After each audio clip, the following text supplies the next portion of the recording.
Welcome back, students. We have now seen the alimentary system in case of the earthworm and also the circulatory system in them. And I told you there is no special respiratory system in the earthworm, but simply they respire through their body surface. Moving on to the next system found in the earthworm are called excretory system. Now what is excretion? It is the removal of waste nitrogenous material from the body. You call it as excretion, and any organ which is helping in the excretion process you call it as a excretory organ. In case of earthworm, the excretory organ, that is organ which is helping in the excretion, are called nephridia. Very important, nephridia. There are three types of nephridia found. One, you call it as a septal nephridia. So these are present on both the side of intersegmental septa, segments of 15th to the last. I'll show you in the diagram. See, these are the first type of nephridia called septal nephridia. You can find them on both the sides of intersegmental septa. We know that there are intersegmented septas. So these are the segments. In between you call it as an intersegmental septas present in the body of the earthworm throughout their body here. So these septals are present on, nephridia are present on both the sides of this intersegmental septa segments, and this starting from 15th segments to the last. So what it will do is, whatever the waste product which are collected from this septal nephridia, they just collect the waste product and they will give to the alimentary canal. This is the alimentary canal, mouth. So this is how the mouth, pharynx and gizzard, and then you can see stomach, intestine, so on it runs. So these nephridia which will collect the waste material, so these waste material will be discharged into the alimentary canal. Now in the alimentary canal they move along the stomach, intestine, and finally they are discharged through the anus. Clear? So this is the first type of nephridia. And the second type of nephridia are called integumentary nephridia. Integumentary nephridia, you can see them, they are attached to the lining of body walls of the segments from third one to the last segment. Only this 1, 2, 3. These three segments don't have this nephridia. From the fourth segment onwards, you can see this dotted one. From the fourth segment till the last segment, you find this integumentary nephridia. So this nephridia actually opens on the body surface. This one, they have the opening towards the body surface.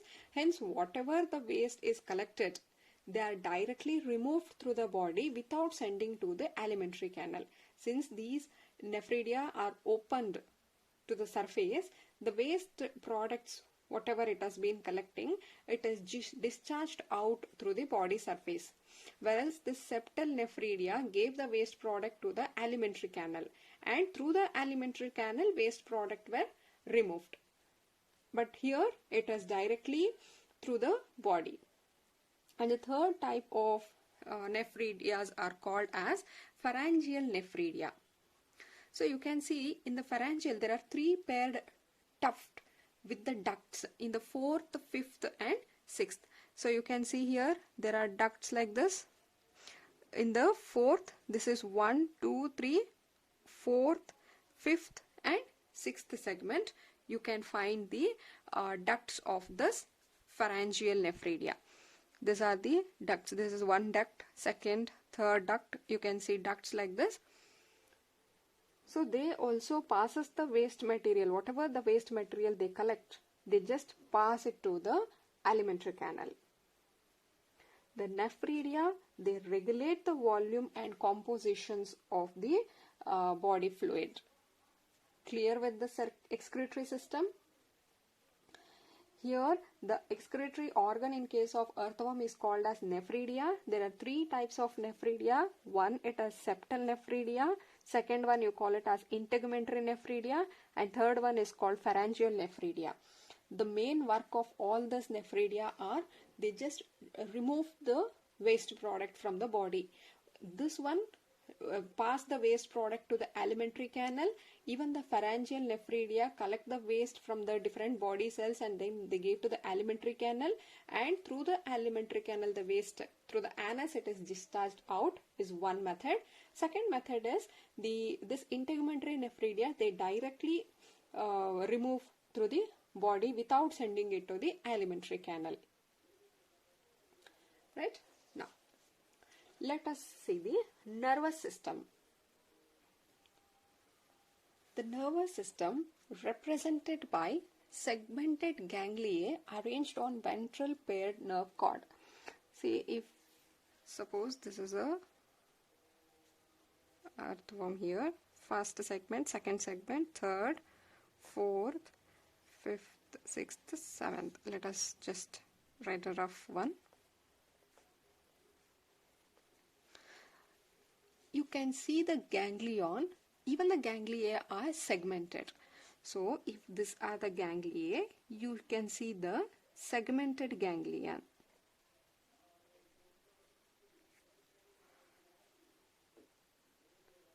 This is the first, second, third and fourth, fifth, sixth and seventh segment. You can see here, these are what? These are segmented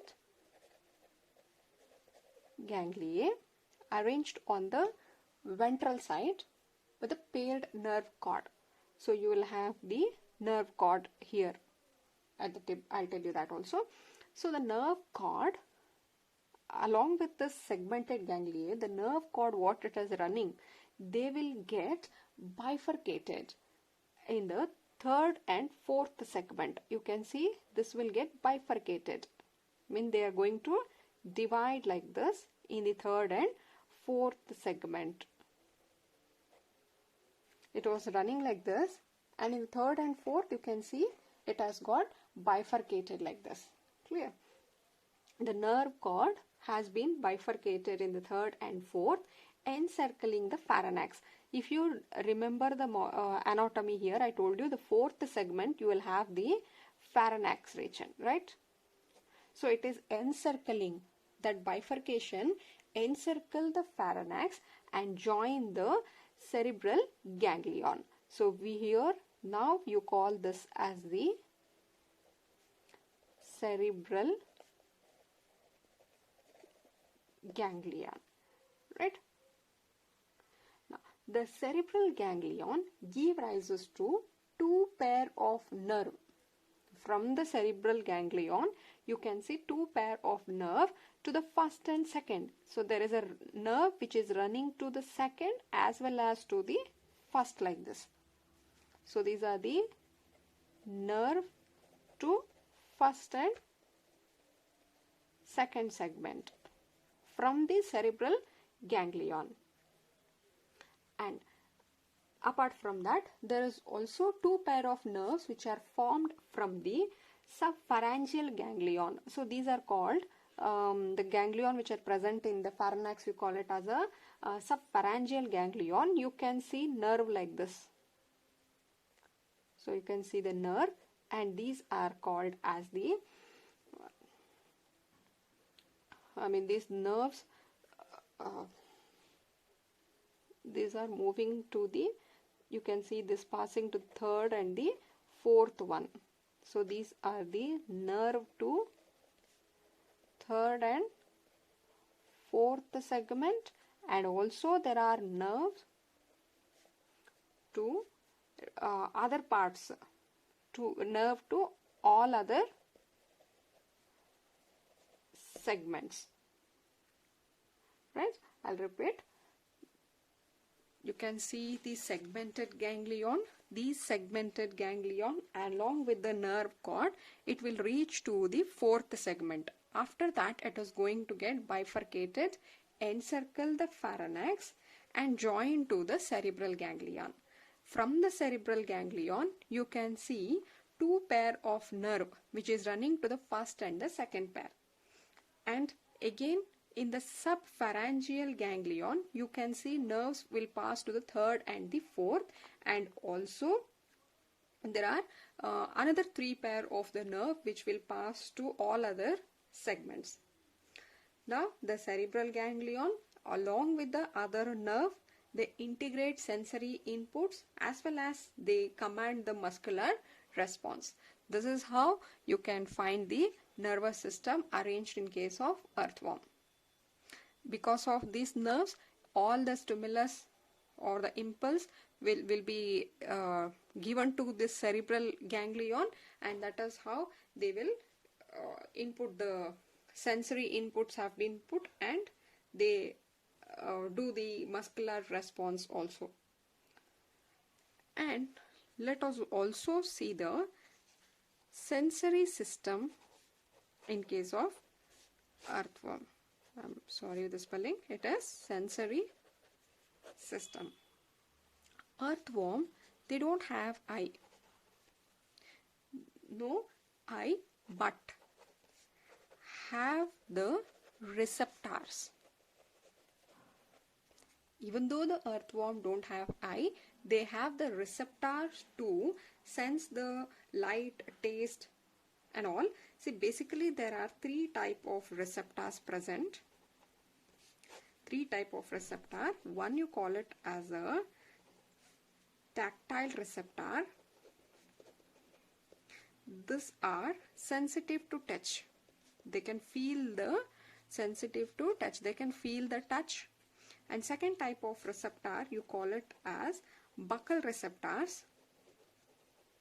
These are there to sense the taste.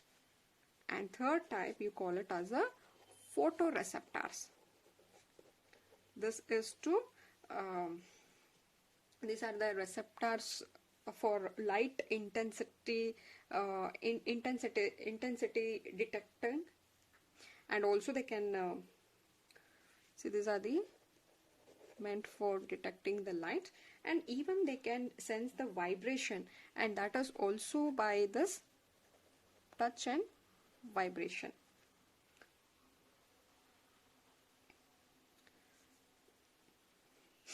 Apart from this, they also have certain chemoreceptors present in them additionally. So let us revise this. Sensory system. Even though the earthworm don't have eye, they have certain receptors present on their body which will help them to sense the touch, taste, light, vibrations, all that. So there are basically three types. Where are these receptors present? These are present towards the anterior part of the earthworm. So there are three types of receptor. One you call it as tactile receptors. This will sense the touch and the vibration. Buccal receptors meant for sensing the taste. Photoreceptors for the light intensity detection. Apart from this, I told you they also have the chemoreceptors. Yes, let us quickly revise the nervous and sensory system, and also the excretory, that is the nephridia, right? The main excretory organ, that is the organ which is involved in the excretion, are called nephridia. There are three types of nephridia called septal nephridia, integumentary nephridia and pharyngeal nephridia. The septal nephridia will give the waste to the alimentary canal. Even the pharyngeal will give the waste products to the alimentary canal. Now these waste products which run in the alimentary canal will be removed from the body through the anus. Whereas this integumentary nephridia, which are attached to the lining of the body walls, they are open to the body surface. Therefore, they directly remove the waste product through this body surface without releasing it to the alimentary canal. And nephridia, very important, they will regulate the volume and compositions of the body fluids. This much is sufficient for the excretory system, and next is the nervous system. It is by the presence of the ganglion and the nerve cord. You can see there are the segmented ganglion and the nerve cord which is running. When it reaches the third or the fourth segment, they get bifurcated. They encircle the pharyngea and they form the cerebral ganglion. There are two pairs of nerve which is emerging from the cerebral ganglion to the first and the second. Now whatever happens in these two segments will be transmitted through this nerves. And there is two more pair of nerves which are formed from the this subpharyngeal ganglion that will run to the third and the fourth. Now whatever happens in third and fourth segment, they are carried by these nerves. And rest all segmented ganglion produces three pair of nerves. So here you can find nerves throughout like this, and these nerves will connect to the different segments of the body. Apart from this, the sensory receptors, they don't have eye, but they have the receptors. There are different types of receptors present in the anterior portions of the earthworm.